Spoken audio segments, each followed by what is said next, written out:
बृजभूषण शरण सिंह पर आरोप लगाने वाली नाबालिग शिकायतकर्ता ने कोर्ट में अपना बयान बदल दिया है और बालिग होने की बात को स्वीकार किया है। ये बात शिकायतकर्ता के पिता ने एनडीटीवी से कही है। बातचीत में पिता ने ये स्वीकार किया कि नाबालिग ने 2 जून को दिल्ली के पटियाला हाउस कोर्ट में अपने बयान को बदला था। पहले दिए गए अपने बयान में सुधार करते हुए बाद में उसने स्वीकार किया कि वो बालिग है।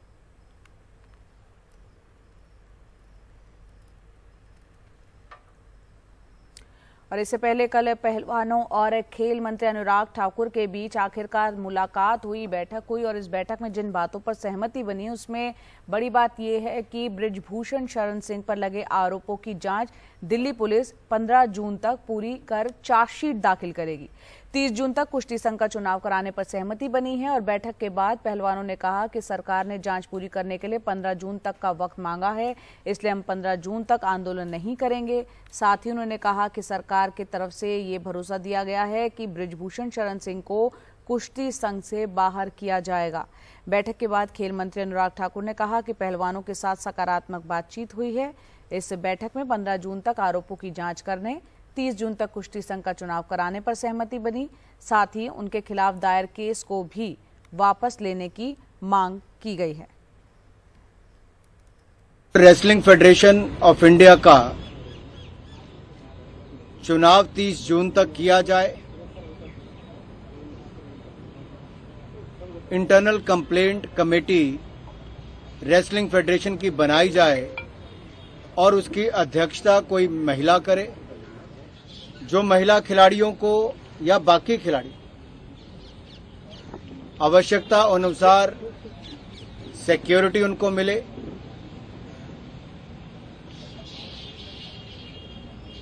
जिन खिलाड़ियों के या अखाड़ों के या अकेडमीज के या कोचेस के खिलाफ मुकदमे हैं, उन मुकदमों को वापस लेने की मांग की है ताकि उस पर कोई कानूनी या पुलिस की कार्रवाई ना की जा सके। एक बहुत बड़ा मुद्दा बृजभूषण के अरेस्ट का बना हुआ है। 15 जून तक चार्जशीट दायर यानी कि जांच पूर्ण करके चार्जशीट दायर करने की बात कही है, करेंगे। देखिए, सरकार ने बोला कि 15 जून तक का हमें समय चाहिए। जो पुलिस की जो कार्रवाई उसको जल्दी ख़त्म करने के लिए बोला है कि भाई हम 15 तारीख तक का हमें समय दीजिए, हम उसको 15 तारीख तक ख़त्म कर देंगे। जांच, दिल्ली पुलिस की जो जांच है, बिल्कुल। क्या बृजभूषण के अरेस्ट पर आप लोगों ने बोला उनको, क्या उन्होंने कुछ आश्वासन दिया अरेस्ट होंगे नहीं होंगे? देखिए, उस चीज़ पे क्योंकि वो काम पुलिस का है तो वो बोले कि जांच प्रक्रिया जैसे जैसे ख़त्म होगी, क्योंकि पोक्सो जो लगता है उसके ऊपर तो अरेस्ट ही होते हैं। लेकिन वो बोले कि वो केस थोड़ा पुराना है, तो उसी तरीके से बोला जो पुलिस में जायज़ चीज़ें होंगी वही चीज़ें होंगी और तो बोले आपके साथ निष्पक्ष जाँच होगी। और क्या बातें हुई? WFI के इलेक्शंस कराने के बाद हुई, क्या हुआ? बोला कि उसमें कोई भी भेदभाव नहीं होगा। जो WFI के जो इलेक्शन है उसमें जो बृजभूषण है और उसके जो लोग हैं अपराधी, जो इस तरीके के लोग, उनके ऊपर उनको उसके WFI के इलेक्शन में कोई भी भाग नहीं लेने दिया जाएगा। और बात करते हैं विपक्षी पार्टियों की। पटना में 23 जून को विपक्षी दलों की एक अहम बैठक होने जा रही है। पहले ये बैठक 12 जून को होनी थी, लेकिन फिर इसे स्थगित कर दिया गया। 23 जून को होने वाली बैठक में सभी विपक्षी दलों के बड़े नेता इसमें शामिल होंगे। कांग्रेस अध्यक्ष मल्लिकार्जुन खड़गे, राहुल गांधी, शरद पवार, ममता बनर्जी, अखिलेश यादव, नीतीश कुमार, तेजस्वी यादव इस बैठक में शामिल होंगे। साथ ही दिल्ली, तमिलनाडु के सीएम और लेफ्ट के कुछ नेता भी इस बैठक में हिस्सा लेंगे। विपक्ष की इस बड़ी बैठक में 2024 के लोकसभा चुनावों की रणनीति पर चर्चा होगी।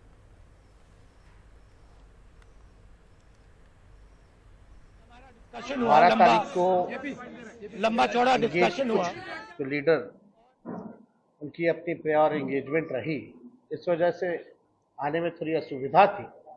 लेकिन सबका राय बना कि सब पार्टी के जो हेड हैं वो रहे, उसी तिथि को बैठक जो है बुलाई गई।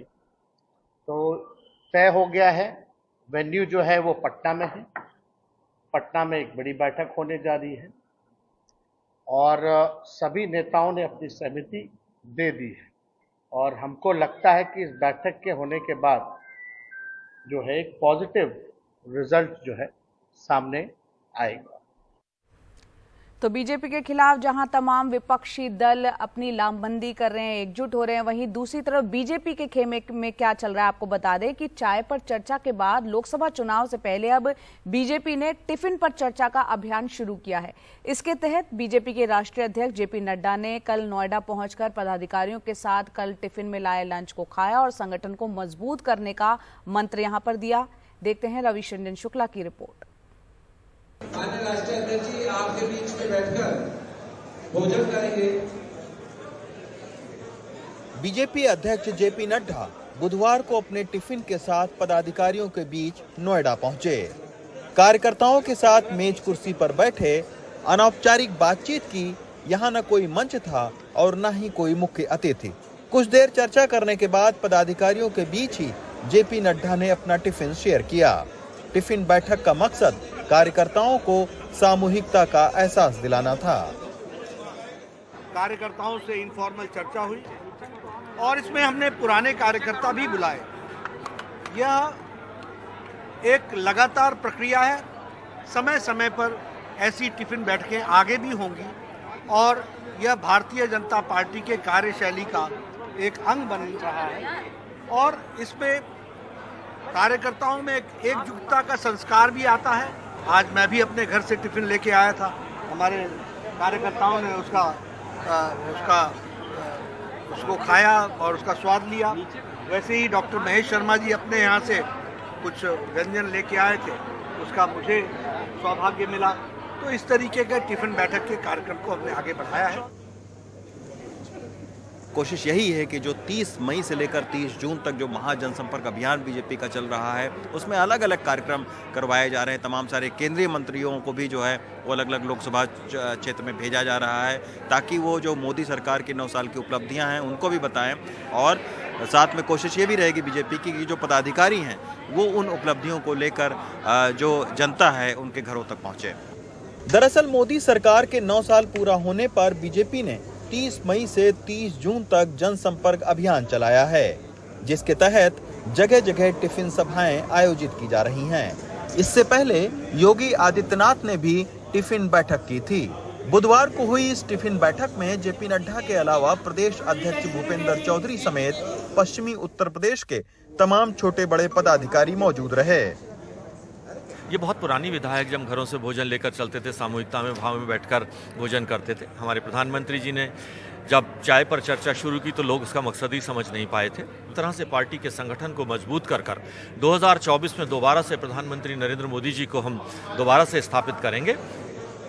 टिफिन बैठक का सुझाव खुद प्रधानमंत्री नरेंद्र मोदी ने दिया था। इसके पीछे मकसद यही था कि कार्यकर्ता अपने घर से टिफिन लाकर जब दूसरों के साथ शेयर करेंगे तो अनौपचारिक बातचीत में संगठन को मजबूती मिलेगी। नोएडा से कैमरा पर्सन कानन पात्रा के साथ रविश रंजन शुक्ला, एनडीटीवी इंडिया।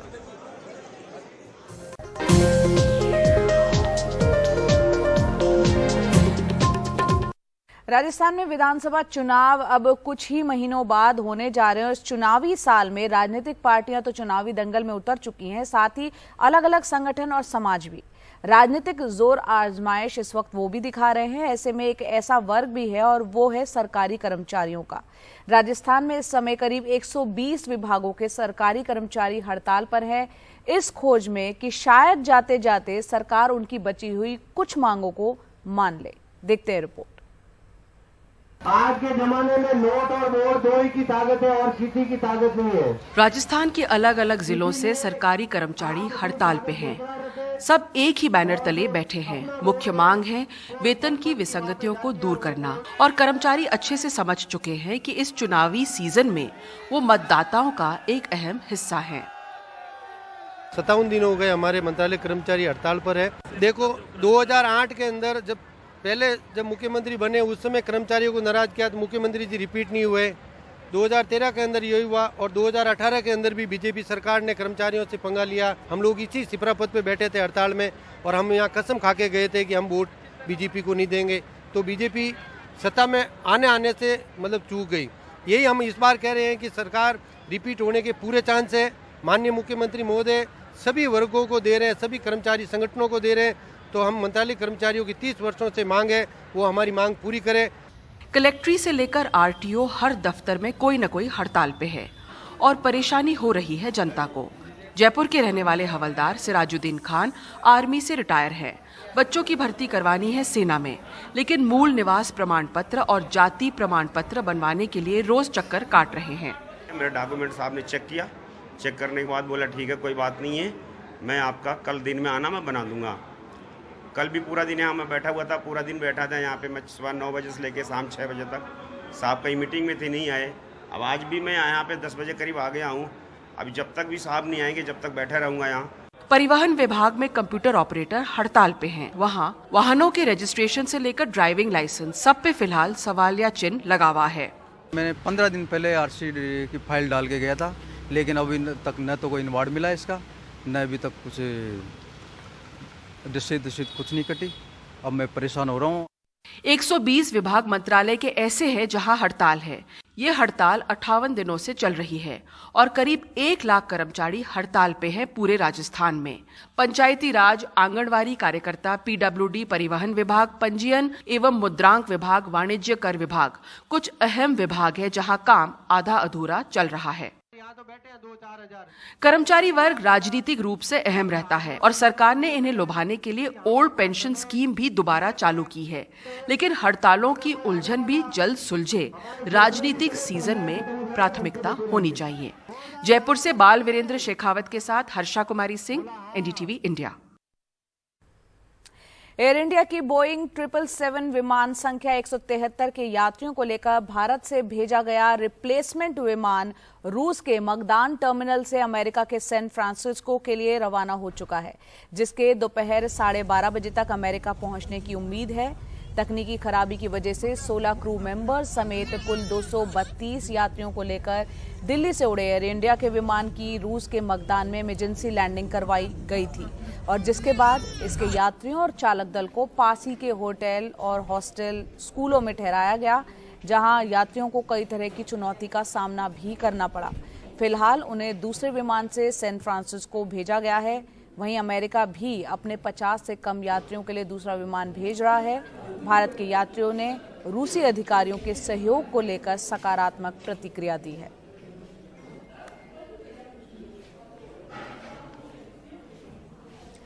पंजाब के जालंधर के एजेंटों की धोखाधड़ी का शिकार हुए छात्र और छात्राओं ने Canada border service agency airport road पर पक्का मोर्चा एक लगा दिया है। भारत के करीब 700 छात्रों पर स्वदेश वापसी का खतरा इस वक्त मंडरा रहा है, क्योंकि वहां की सरकार उन्हें उनके देश भेजने की तैयारी में लगी है। कनाडा में स्टडी वीजा पर गए स्टूडेंट्स को जाली दस्तावेज पाए जाने पर वहां से डिपोर्ट किए जाने का बड़े स्तर पर विरोध शुरू हो गया है। वहीं एडीसीपी 2 आदित्य ने बताया है कि विदेश विभाग एजेंट ब्रिजेश मिश्रा के खिलाफ सर्कुलर नोटिस निकाला जा चुका है।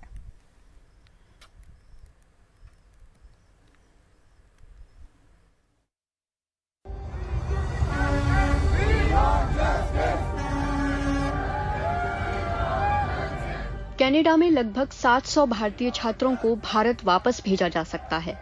इन छात्रों में ज्यादातर पंजाब के हैं। अधिकारियों का कहना है कि उन्होंने कनाडाई विश्वविद्यालयों में फर्जी प्रवेश पत्रों के आधार पर वीजा हासिल किया था, इसलिए अब उन्हें डिपोर्ट किया जाएगा।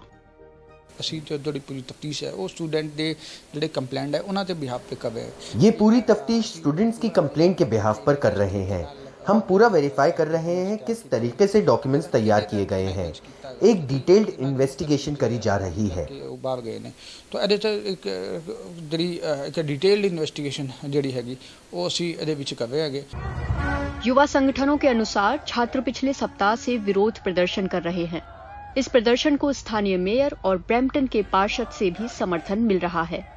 मामला सामने आने के बाद पंजाब सरकार का कहना है कि यह ट्रैवल एजेंटों, भारत में कनाडाई दूतावास के अधिकारियों और कनाडा में अन्य एजेंसियों के द्वारा मिलकर की गई धोखेबाजी है। ये जो मैटर है, एक मेरा ख्याल है पंजाब के इतिहास में सबसे पहला बहुत बड़ा इमिग्रेशन फराड हुआ, स्कैंडल हुआ। इतना बड़ा कभी नहीं हुआ कि 700 आदमी के साथ ऐसा फ्रॉड इमिग्रेशन, प्राइवेट इमिग्रेशन के एजेंसी ने मदद किया। राज्य सरकार ने इस मामले में केंद्रीय जांच की मांग की है। हालांकि ये छात्र पिछले कुछ वर्षों से वीजा पर कनाडा में रह रहे हैं। उन्होंने पढ़ाई पूरी कर ली, वर्क परमिट लेकर काम भी करने लगे। फर्जी ऑफर लेटर का मामला मार्च में तब सामने आया जब उन्होंने कनाडा में स्थायी निवास के लिए आवेदन किया और अधिकारियों ने दस्तावेजों की जांच की। दिल्ली से शरद शर्मा के साथ प्रियांशी शर्मा की रिपोर्ट, एनडीटीवी इंडिया।